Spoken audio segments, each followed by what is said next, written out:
Hello दोस्तों, स्वागत है आप सभी का मैथ्स वाटिका पे। दोस्तों मैं हूँ रुपेश यादव और पिछले क्लास में आपने नंबर्स का थ्योरी देखा था। नंबर्स का हमने आपको परिचय कराया था कि किस प्रकार के नंबर्स होते हैं, उसकी पहचान क्या है। आज उसी पे आधारित हम लोग कुछ वैसे क्वेश्चंस को देखेंगे जो पीछे के एग्जाम में पूछे गए हैं।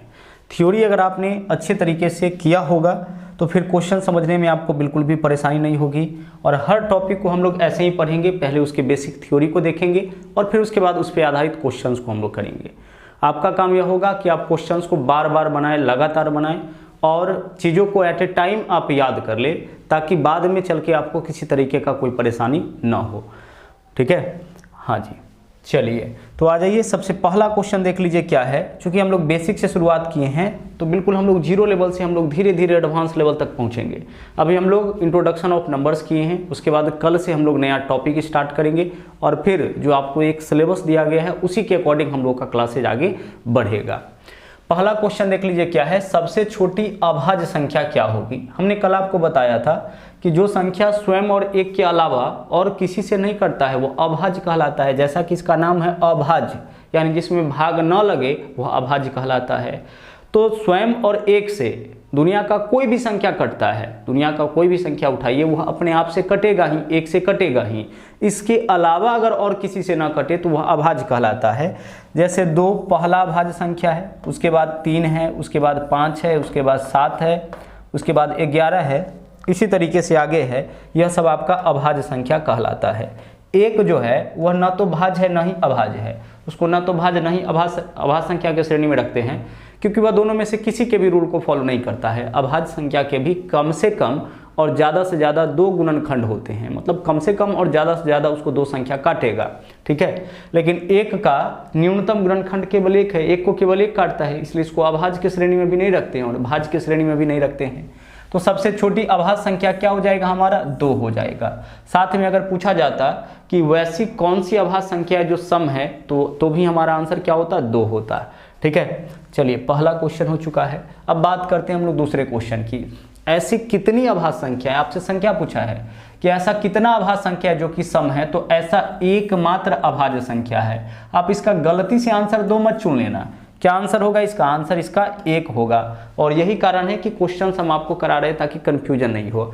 क्या पूछा गया, ऐसी कितनी अभाज्य संख्या, वह संख्या है कौन जो सम है और साथ में अभाज्य है, तो वह तो 2 है। मतलब ऐसी कितनी अभाज्य संख्या है जो सम है, तो 2 ऐसी अभाज्य संख्या है जो सम है। लेकिन ऐसी अभाज्य संख्याओं का संख्या जो कि सम है कुल कितना है, तो कुल 1 ही है ना, और वह है कौन, 1 है। तो हमसे पूछा था कि ऐसी कितनी अभाज्य संख्या है जो कि सम है, तो ऐसा एकमात्र संख्या है और ऐसा एकमात्र संख्या है तो हमारा आंसर हो जाएगा 1। और पूछता कि कौन है, तब हम आंसर करते 2। ठीक है, हमसे पूछा है कि ऐसी कितनी अभाज्य संख्या है जो कि सम है, तो आंसर केवल हमारा होगा 1। आगे देखिए, सबसे छोटी भाज्य संख्या, देखो अभाज्य नहीं है इस बार, भाज्य। तो सबसे छोटी भाज्य कौन होगा, तो 1 न तो भाज्य है न ही अभाज्य, 2 अभाज्य है, 3 अभाज्य है, तो सबसे छोटी भाज्य संख्या कौन होगा, 4।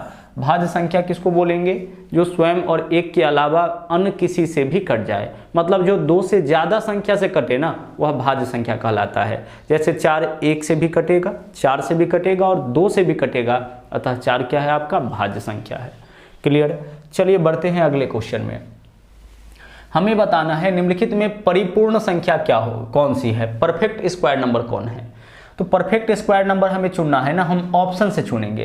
परफेक्ट स्क्वायर नंबर नहीं है, परफेक्ट नंबर है। परिपूर्ण संख्या वह होगा जिसके गुणनखंड, उसको छोड़ करके, स्वयं को छोड़ करके, जिसके गुणनखंडों का योग उस संख्या के योग के बराबर आ जाए, वह आपका परिपूर्ण संख्या है। तो सबसे पहले इसको चेक करिए, 16 को कौन कौन काटेगा, तो 16 को काटेगा 1, 16 को काटेगा 2, 16 को काटेगा 4, 16 को काटेगा 8। अब इसको जोड़िए, 8 4 12 2 14 और 1 15। इसके सभी काटने वाली संख्याओं का योग, 16 को छोड़ करके इसको 16 भी काटेगा, लेकिन 16 को शामिल मत करिएगा। 16 को शामिल करिएगा तो कभी योग 16 के बराबर नहीं आएगा। तो 16 को छोड़ करके बाकी जो भी इसका गुणनखंड है उसका योग अगर इस संख्या के बराबर आ जाता तो यह परिपूर्ण संख्या होता। तो ऐसा नहीं हो रहा है, तो 16 परिपूर्ण संख्या नहीं होगा। हम 15 को चेक करते हैं, 15 को कौन कौन काटेगा, तो 15 को 1 काटेगा, 3 काटेगा, 5 काटेगा और खुद 15 काटेगा, तो 15 को शामिल नहीं करना है। अब 15 को छोड़ करके बाकी काटने वाली जो भी संख्या है उसका योग देखिए, 5 3 8 और 1 9, बाकी काटने वाली संख्या का योग 9 आया तो यह भी आपका परिपूर्ण नहीं होगा, यह भी परिपूर्ण नहीं होगा। 19 को चेक करिए, 19 को कौन कौन काटेगा, तो 19 तो मात्र कटेगा 1 से और 19 से, तो 19 को तो लेना नहीं है, केवल 1 है, तो इसका जो गुणनखंड है उसका योग सिर्फ 1 आया तो यह भी नहीं होगा। तो जब 3 ऑप्शन नहीं हुआ तो जो चौथा बचेगा वही हमारा आंसर हो जाएगा। अब 28 को देख लीजिए, 28 को जो काटेगा देखिए, 28 को 1 काटेगा, 2 काटेगा, 4 काटेगा, 7 काटेगा, 14 काटेगा और खुद 28 को 28 भी काटेगा। तो स्वयं को छोड़ करके बाकी जितने भी इसको काटने वाली संख्या है उसका योग अगर इस संख्या के स्वयं के बराबर आ गया तो यह पूर्ण संख्या हो जाएगा, परिपूर्ण संख्या। तो 14 7 21, 4 25, 2 27 और 1 28, इसके सभी काटने वाली संख्याओं का योग 28 आ गया, इस संख्या के बराबर आ गया, मतलब कि यह हमारा एक परिपूर्ण संख्या है।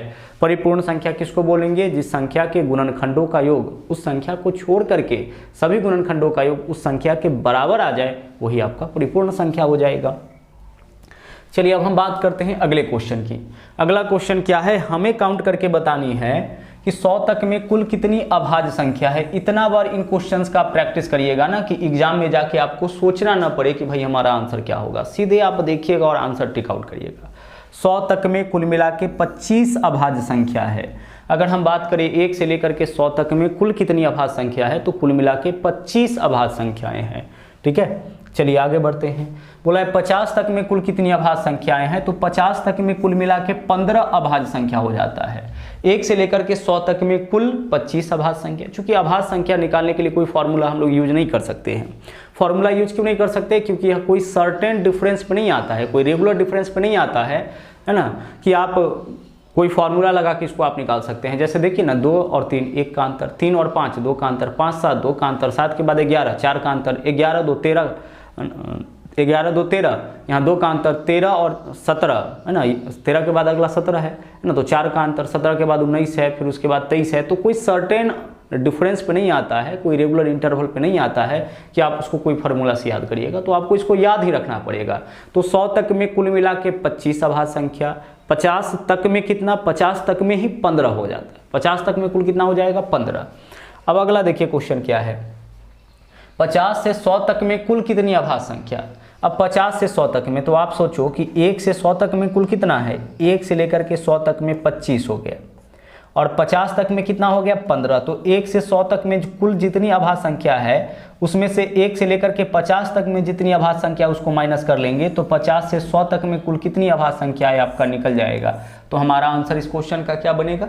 10 बन जाएगा। अरे 100 तक में आपका 25 और 50 तक में 15, तो ऊपर कितना बचा? 10 मात्र अभाज्य संख्या बचा। तो 50 से 100 के बीच में यही 10 अभाज्य संख्या होगा। अब बढ़ते हम लोग आगे। अगला है सह अभाज्य संख्या, इसको हम लोग बोलते हैं अंग्रेजी में को प्राइम। क्या बोलेंगे इसको? को प्राइम। अच्छा देखो, नाम इसका सिर्फ प्राइम है, इसको प्राइम नंबर से कोई मतलब नहीं है। प्राइम नंबर यानी कि अभाज्य संख्या। को प्राइम नंबर उसको बोलेंगे, हमेशा पेयर को प्राइम नंबर बोलते हैं। तो जिन दो संख्याओं का मौसा एक हो, मौसा का मतलब होता है महत्तम समावर्तक, ठीक है। जिन दो संख्याओं का मौसा एक हो, या इसको ऐसे ही कहिए कि जिन दो संख्या एक के अलावा और किसी से न कटे, जो दो संख्या केवल एक से कटे, वह परस्पर सहअभाज्य संख्याएं कहलाती है। तो देखो, यह दोनों कितना से कटेगा? 3 से, तो यह सहअभाज्य नहीं होगा। यह दोनों कितना से कटेगा? 3 से, यह भी सहअभाज्य संख्या नहीं होगा। यह दोनों कितना से कटेगा? 5 से, यह भी सहअभाज्य संख्या नहीं होगा। यह दोनों कितना से कटेगा? 1 के अलावा और किसी से नहीं कटेगा। यह दोनों केवल 1 से कटेगा। 8 और 17 दोनों कितना से कटेगा? 1 से कटेगा। तो यह दोनों परस्पर सहअभाज्य संख्याएं कहलाएंगी। जिन दो संख्याओं का मौसा एक हो, या फिर आप इसको ऐसे बोलो कि जो दो संख्या केवल 1 से कटे, इसके अलावा और किसी से न कटे, वे परस्पर सहअभाज्य संख्याएं यानी कि को प्राइम नंबर कहलाती हैं। जब आपको हम ऐसे पढ़ा देंगे तो सीधे सीधे हम कहेंगे कि भाई जिन दो संख्याओं का मौसा एक होगा वह परस्पर सहअभाज्य संख्याएं कहलाती है। तो यहाँ पे हमारा आंसर क्या हो जाएगा? विकल्प डी। सहअभाज्य संख्या पेयर का नाम है, ठीक है, जोड़ा का नाम है। अगला है क्वेश्चन नंबर 9, जुड़वा अभाज्य संख्या। इसको हम लोग बोलते हैं ट्विन। जुड़वा का अंग्रेजी क्या होता है? ट्विन। तो इसको हम बोलेंगे twin prime number. Twin prime number जुड़वा अभाज्य संख्या। अब इसको अभाज्य संख्या से मतलब है, सहअभाज्य संख्या को अभाज्य संख्या से मतलब नहीं है। कोई दो संख्या सहअभाज्य हो सकता है ना, कोई दो संख्या आपका सहअभाज्य हो सकता है, वह अभाज्य रहने से उससे कोई लेना देना नहीं है। लेकिन ट्विन प्राइम नंबर रहने के लिए पहला कंडीशन यही है कि दोनों का दोनों अभाज्य हो और साथ में उसके बीच में दो का अंतर। जुड़वा है मतलब दो का अंतर, तो जुड़वा अभाज्य संख्या उसको बोलेंगे, उन दो अभाज्य संख्याओं को बोलेंगे जिनके बीच में दो का अंतर। तो देखो यह दोनों अभाज्य नहीं है, इसलिए हमारा आंसर नहीं होगा। 15 तो अभाज्य नहीं है, यह तो 5 से कट जाता है, 3 से कट जाता है। यह दोनों अभाज्य है लेकिन इसके बीच में 4 का अंतर है, तो यह भी हमारा आंसर नहीं होगा। यह दोनों अभाज्य है, देखिए 17 19 दोनों अभाज्य है और इसके बीच में 2 का अंतर है, तो यह हमारा आंसर हो जाएगा। जिन दो अभाज्य संख्याओं के बीच में 2 का अंतर हो वे परस्पर सहअभाज्य संख्याएं कहलाती हैं। 91 93 दोनों अभाज्य संख्या नहीं है। देखो 91 3 से कट जाता है, 7 से कट जाता है, 13 से कट ना 7 से कट जाता है, 13 से कट जाता है, तो 91 7 और 13 से कट जाता है, मतलब ये अभाज्य है, अभाज्य नहीं है। तो जब अभाज्य नहीं है तो फिर जुड़वा अभाज्य संख्या भी नहीं हो सकता है। तो हमारा आंसर क्या हो जाएगा? विकल्प सी हो जाएगा। कंफ्यूज मत करिएगा सह अभाज्य में और जुड़वा अभाज्य में। सहअभाज्य किसको बोलेंगे? जिन दो संख्याओं का मौसा एक होगा। जुड़वा अभाज्य संख्या किसको बोलेंगे? जिन दो अभाज्य संख्याओं के बीच में 2 का डिफरेंस होगा, है ना। 17 19 हो सकता है, 3 और 5 भी हो सकता है, 5 है ना, 3 और 5 हो सकता है, 5 और 7 हो सकता है। जिनके बीच में 2 का अंतर होगा वे परस्पर जुड़वा अभाज्य संख्याएं कहलाएंगे। अब हमें इसमें चुनना है त्रिभुजाकार संख्या, मतलब ट्रायंगुलर नंबर किसको हम लोग बोले? त्रिभुजाकार संख्या कौन सा होगा? त्रिभुजाकार संख्या ट्रायंगुलर नंबर लगातार आने वाली पूर्ण संख्याओं का योग होता है। जैसे पहला त्रिभुजाकार संख्या क्या होगा? 0। दूसरा क्या होगा? 0 + 1 यानी कि 1। अब फिर अगला नंबर जोड़ते जाइएगा इसमें, 1 और 2 3, 3 और 3 6, 6 और 4 10, 10 और 5 15, 15 और 6 21, 21 है ना, 21 और 7 कितना? 28, 28 और 8 36। लगातार आने वाली संख्या को आप जोड़ते जाइए, जो संख्या बनेगा वह त्रिभुजाकार संख्या होगा। तो इसमें से देख लीजिए 6 अवेलेबल है, तो हमारा आंसर क्या हो जाएगा? 6 हो जाएगा। लगातार आने वाली संख्याओं का जो योगफल होता है वही कहलाता है ट्रायंगुलर नंबर, यानी कि त्रिभुजाकार संख्या। ओके, चलिए बढ़ते हैं अगले क्वेश्चन में। निम्न में कौन अपरिमेय है? हमने आपको कल बताया था कि अपरिमेय किसको बोलते हैं। तो देखो अपरिमेय, पाई आपका अपरिमेय होता है, ई अपरिमेय होता है, रूट के भीतर वैसी संख्या जिसका वर्गमूल न निकले अपरिमेय होता है। इसके अलावा इस तीनों को तो आप पहचान गए हैं अच्छी तरह से, पाई है, ई है, √13, √19, √21, √37 सब अपरिमेय है। इसके अलावा दशमलव वाला में कैसे पहचानेंगे? कभी कभी ऐसा भी दे देता है, इसको कैसे पहचानेंगे? तो दशमलव के बाद इस तरीके से संख्या आ जाए, देखिए डॉट डॉट डॉट, मतलब अनंत तक यह रिपीट होता जाए, आसान दशमलव के फॉर्म में आ जाए, ठीक है, और अलग अलग संख्या रिपीट करे, एक ही संख्या नहीं, अलग अलग संख्या रिपीट करे, तो यह सब हो जाएगा आपका, यह सब क्या हो जाएगा आपका? यह सब का सब आपका हो जाएगा अपरिमेय संख्या। लेकिन इसके अलावा जो भी बच गया ना, जो भी, वह सब आपका परिमेय हो जाएगा। तो खोजिए जरा सा इसमें कि अपरिमेय कौन है। हमें क्या खोजना है? अपरिमेय। देखिए यह तो आपका परिमेय होगा, यह हमारा आंसर नहीं होगा, यह तो परिमेय हो जाएगा, क्योंकि दशमलव के बाद एक ही संख्या आया है, तो इसको भिन्न के रूप में हम लोग लिख सकते हैं। जब दशमलव के बाद एक ही संख्या बार बार आता है तो वह रेकरिंग बन जाता है। इसको हम ऐसे लिखेंगे, 1.3 बार बार आया है तो 3 के ऊपर रेकरिंग। अब 1 प्लस, रेकरिंग हटाने के लिए रेकरिंग वाले क्वेश्चन में पॉइंट की जगह प्लस लिखते हैं, और रेकरिंग हटाना होता है तो बट्टा में 9 लिखते हैं। जब रेकरिंग पढ़ाएंगे तब आपको बताएंगे। मतलब इसको हम लोग भिन्न के रूप में कन्वर्ट कर लिए, तो भिन्न के रूप में जिसको भी आप कन्वर्ट कर लीजिएगा वह आपका क्या बन जाएगा? वह परिमेय संख्या बन जाएगा। जिसको आप भिन्न के रूप में नहीं बदल सकते वही अपरिमेय होता है। तो यह हमारा जो है वह परिमेय होगा। हमें खोजना क्या है? अपरिमेय। ओके, आगे देखिए 1.56, यहाँ पे देखिए 1.5635 यही आपका अपरिमेय हो जाएगा। दशमलव के बाद अलग अलग संख्या अनंत तक आया है तो अपरिमेय, इसको भिन्न के रूप में आप नहीं बदल सकते। ठीक है, चलिए आगे 19 भी तो आपका परिमेय होगा ना। दशमलव के बाद एक ही संख्या आया है तो यह भी परिमेय होगा। तो परिमेय को नहीं चुनना था, क्या चुनना था? अपरिमेय। तो हमारा आंसर क्या हो गया? विकल्प बी हो जाएगा। ठीक है, कई बार क्वेश्चन में ऐसे भी बोलेगा कि निम्नलिखित में से कौन परिमेय नहीं है। परिमेय नहीं है मतलब आपको क्या खोजना है? अपरिमेय संख्या। निम्नलिखित में कौन परिमेय नहीं है, मतलब परिमेय नहीं है मतलब ढूंढना है आपको अपरिमेय संख्या। अब यहाँ देखिए क्वेश्चन क्या है, निम्न में कौन परिमेय है। देखो परिमेय कौन है, यहाँ पे देखो पाई तो परिमेय नहीं होगा। ध्यान रहे 22/7 परिमेय होता है, लेकिन पाई आपका अपरिमेय होता है। ठीक है। पाई क्या होता है? अपरिमेय। पाई का एग्जैक्ट वैल्यू 22/7 नहीं है, अनुमानित मान है, इसी कारण पाई अपरिमेय लेकिन 22/7 परिमेय होता है। अब यहाँ देखिए, यह भी क्या होगा? दशमलव के बाद अलग अलग संख्या आया है तो अपरिमेय होगा। रूट के भीतर वैसी संख्या जिसका वर्गमूल नहीं निकला, यह भी अपरिमेय। दशमलव के बाद एक ही संख्या बार बार आया है तो यह क्या हो जाएगा? हमारा परिमेय संख्या हो जाएगा। क्लियर? चलिए आगे बढ़ते हैं। अगला है सबसे छोटी भाज्य संख्या। तो सबसे छोटी भाज्य संख्या बताओ क्या होगा? 4। और सबसे छोटी अभाज्य संख्या, सबसे छोटी अभाज्य संख्या बताओ क्या होगा? 2 का मौसा क्या होगा? तो आप बताओ कि 4 और 2 का मौसा क्या होगा? मौसा यानी कि HCF, इस दोनों को काटने वाली जो सबसे बड़ी संख्या होगी वही इसका मौसा होगा। तो 4 और 2 दोनों को काटने वाली सबसे बड़ी संख्या कौन है? 2। दोनों संख्या को काटने वाली सबसे बड़ी संख्या 2 है। जब LCM HCF पढ़ाएंगे तो हम बताएंगे कि कैसे संख्याओं को देख करके आप उसका मौसा बता सकते हैं। 8 और 12 का मौसा क्या होगा? तो दोनों को काटने वाली सबसे बड़ी संख्या कौन है? 4, तो इसका मौसा 4 हो जाएगा। तो 4 और 2 का मौसा हमारा क्या हो जाएगा? 2 हो जाएगा। क्वेश्चन फिर से देखिए क्या है? सबसे छोटी भाज्य 4 होगा, सबसे छोटी भाज्य संख्या तो 4 ही होता है ना। सब एक तो नहीं है भाज्य, 2 भी नहीं है, 3 भी नहीं है, सबसे छोटी भाज्य कौन है? 4। और सबसे छोटी अभाज्य तो आपको पता ही है 2, इस दोनों का मौसा बताना था तो हमारा आंसर हो जाएगा 2। चलो बढ़ो अगले क्वेश्चन में। अब हम बात करते हैं क्वेश्चन नंबर 14 की, नंबर 14 की। निम्न में शांत दशमलव कौन सा है? शांत दशमलव बहुत इंपॉर्टेंट है, लगातार क्वेश्चन आ रहे हैं।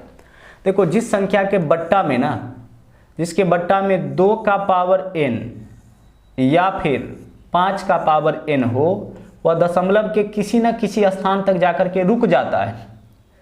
लेकिन जिसके बट्टा में 2 और 5 के पावर n के अलावा और कोई दूसरा संख्या रहे तो उसका मान कभी कटता नहीं है, वह अशांत हो जाता है। जैसे इस तरीके से आए ना, 7, 8, 3, 6, 5 डॉट डॉट डॉट, इस तरीके से, तो यह अशांत दशमलव हो गया। यह रुक नहीं रहा है, निश्चित स्थान तक जाके नहीं रुक रहा है, तो अशांत दशमलव। देखिए यह भी अशांत हो जाएगा। रेकरिंग है, यह परिमेय संख्या होगा, यह अपरिमेय है, यह परिमेय है। ठीक है, यह अपरिमेय है, दशमलव के बाद अलग अलग संख्या आया है, अपरिमेय। यह परिमेय है, इसको भिन्न के रूप में बदल सकते हैं, तो यह परिमेय है। लेकिन यह दोनों का दोनों अशांत है क्योंकि यह शांत नहीं हो पा रहा है, दशमलव के किसी निश्चित स्थान तक जाकर के नहीं रुक रहा है, तो दोनों का दोनों अशांत होगा। ठीक है, तो हम अशांत दशमलव किसको बोलेंगे? जिसके बट्टा में 2 का पावर n या 5 का पावर n ना हो। क्या खोजना है हमें? शांत दशमलव। तो देखिए यह तो शांत नहीं है, इसके बट्टा में 3 है। यह भी शांत नहीं है, इसके बट्टा में 7 है। यह भी शांत नहीं है, इसके बट्टा में 11 है। यह शांत है क्योंकि इसके बट्टा में 16 है। 16 मतलब कितना है? 2 का पावर 4 है। तो 2 का पावर कुछ भी रहे या 5 का पावर कुछ भी रहे बट्टा में, तो वह हमारा एग्जाम्पल किसका हो जाएगा? वह हमारा एग्जाम्पल हो जाएगा शांत दशमलव का। यह दशमलव के किसी निश्चित स्थान तक जाकर के रुक जाएगा, लेकिन इसका जब आप वैल्यू निकालिएगा तो दशमलव के बाद आगे संख्या रिपीट होता जाएगा। तो जब रिपीट हो जाए दशमलव के बाद तो अशांत दशमलव। सिंपल सी बात है। ठीक है, अब आगे चलिए, अगला क्वेश्चन है हमारा। हमें चुनना है इसमें से, निम्न में से अशांत दशमलव कौन सा है? अशांत चुनना है। अशांत किसको बोलेंगे? जो दशमलव के बाद लगातार आते रहे वो अशांत हो जाएगा। अशांत किसको चुनेंगे? पहचान क्या हो गया हमारे लिए? जिसके बट्टा में 2 और 5 का पावर n के अलावा कोई दूसरा रहे वह अशांत। देखिए यह तो हमारा क्या होगा? यह आपका शांत दशमलव होगा। हमें अशांत चुनना है। बट्टा में 5 है, शांत। बट्टा में 2 के पावर 4 है, शांत। बट्टा में 32 यानी 2 के पावर 5 है, शांत। यह सब शांत होगा ना। यह भी शांत, यह भी शांत दशमलव, यह भी शांत दशमलव। बट्टा में 5, बट्टा में 2 के पावर 4, बट्टा में 2 के पावर 5, शांत दशमलव। बट्टा में 2 या 5 का पावर n नहीं है, यह क्या हो जाएगा? अशांत दशमलव। तो हमारा आंसर इस क्वेश्चन का क्या होगा? विकल्प बी होगा। चलिए बढ़ते हैं आगे। अगला क्वेश्चन है, प्रथम 10 पूर्ण संख्याओं का औसत क्या होगा? तो देखिए पूर्ण संख्या कैसे शुरू होता है? 0 से शुरू होता है। तो 0, 1, 2, 3, 0 से शुरू होता है पूर्ण संख्या। और पहला 10 बोला है तो 9 तक ही हम लिखेंगे तो पहला 10 पूर्ण संख्या हो जाएगा। क्योंकि अगर हम 1 से शुरू करते तब 10 तक लिखते तो 10 पूर्ण संख्या लिखते, 1 से लेकर के 10 तक लिखते तब 10 संख्या लिखते। लेकिन हम 0 से ही शुरू कर दिए हैं तो 9 तक ही लिखेंगे तो 10 संख्या हो जाएगा। 1 से लेकर के 9 तक 9 संख्या और 1 संख्या। यह अब हमें इसका बताना है औसत। तो औसत देखो, लगातार आने वाली संख्या का औसत हम लोग निकालते हैं फर्स्ट यानी कि 0, लास्ट यानी कि 9, फर्स्ट प्लस लास्ट बाई 2 से। लगातार आने वाली संख्या का औसत ना हम लोग इसी फॉर्मूला से निकालते हैं। क्या फॉर्मूला है? First plus last by 2। First कितना? 0, लास्ट कितना? 9/2। यह 9/2 हो जाएगा और 9/2 का मान 4.5। तो हमारा आंसर क्या हो जाएगा? 4.5 हो जाएगा। बट क्या होता है ना कि जब यह क्वेश्चन आता है तो जनरली लोग के समझ में यह आ जाता है कि हमें 1 से लेकर के और 10 तक के संख्या का औसत बताना है ऐसे, और वह लोग आंसर निकाल पाते हैं इसका फर्स्ट यानी कि 1, लास्ट यानी कि 10/2, 11/2 कितना 5.5। तो क्या हमारा आंसर 5.5 होगा? नहीं होगा, क्योंकि आपने क्या निकाला है 1 से लेकर के 10 तक का, तो यानी पहला 10 प्राकृत संख्या का, नेचुरल नंबर का आपने औसत निकाल दिया, क्योंकि नेचुरल नंबर 1 से शुरू होता है, पूर्ण संख्या तो आपका 0 से ही शुरू हो जाता है। तो पहला 10 पूर्ण संख्या मतलब 0 से लेकर के कहाँ तक जाएंगे हम लोग? 9 तक जाएंगे, इसका औसत 0 + 9/2। पहला 100 प्राकृत संख्या का औसत, तो 1 से लेकर के 100 तक लिखेंगे तो 1 + 100/2। लेकिन पहला 100 पूर्ण संख्या, तो 0 से लेकर के कहाँ तक? 99 तक ही लिखिएगा तो 100 हो जाएगा। तो 0 + 99/2 पहला 100 पूर्ण संख्या का औसत हो जाएगा।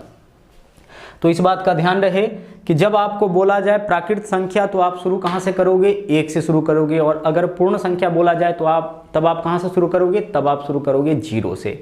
तो इस तरीके से कल जो आपने क्लासेस किया था उसका यहाँ पे हम लोगों ने इंपॉर्टेंट क्वेश्चंस किया। इसी तरीके से हम लोग पहले थ्योरी क्लास करेंगे और फिर उसके ऊपर आधारित क्वेश्चंस करेंगे, और बड़े आराम से चीज़ों को हम लोग समझते हुए चलेंगे। इतना सिंपल आपके लिए हम मैथमेटिक्स को बना देंगे कि एग्जाम में बिल्कुल भी इससे डर नहीं लगेगा। ओके, चलिए, तो आज की क्लास में हम लोग इतना ही देखेंगे। आप लोग कमेंट करके हमें ज़रूर बताइएगा कि यह क्लास आपको कैसा लगा, और साथ ही साथ जो लोग नए हैं वो इस चैनल को सब्सक्राइब करें। इसके अलावा लाइक, शेयर और कमेंट भी करते रहे। तो मिलते हैं अगले क्लास में। थैंक यू, जय हिंद।